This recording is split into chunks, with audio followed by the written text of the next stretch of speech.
everybody! Today we're making kale chips. So first thing you want to do is gather everything that you're going to need. And I have a cookie tray covered with some parchment, and that just helps with the cleanup. You don't have to clean all that oil off, and you can just throw this away. Have some salt and pepper, some red pepper flakes, and some good olive oil.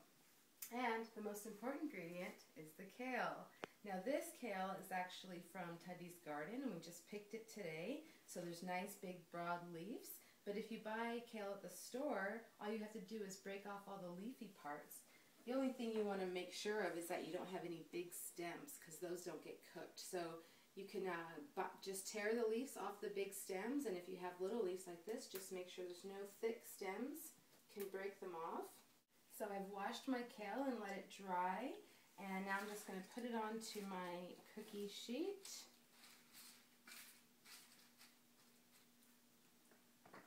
And I'm going to sprinkle it with some olive oil. Sprinkling. Just probably about a tablespoon or so. And I'm just going to toss it around, make sure everything gets nice and coated. Alright, now that it's all coated with the olive oil, you can sprinkle it with some salt and pepper. Sprinkling, sprinkling. And here's where you can get creative. You can add in different flavors. You might want to put in some lemon juice, some lemon zest, some spices. I like to just use a little bit of red pepper flakes, about half a teaspoon.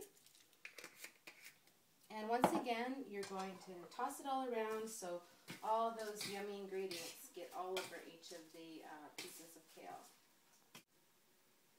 And the last thing you're going to do is just make sure that your kale is in a single layer.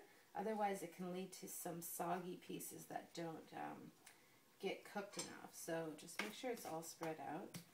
And once you have a nice single layer, you go ahead and pop it in a 325-degree oven for about 10 to 15 minutes. Check it after 10 minutes. If it's not crispy, you can let it go a little bit longer.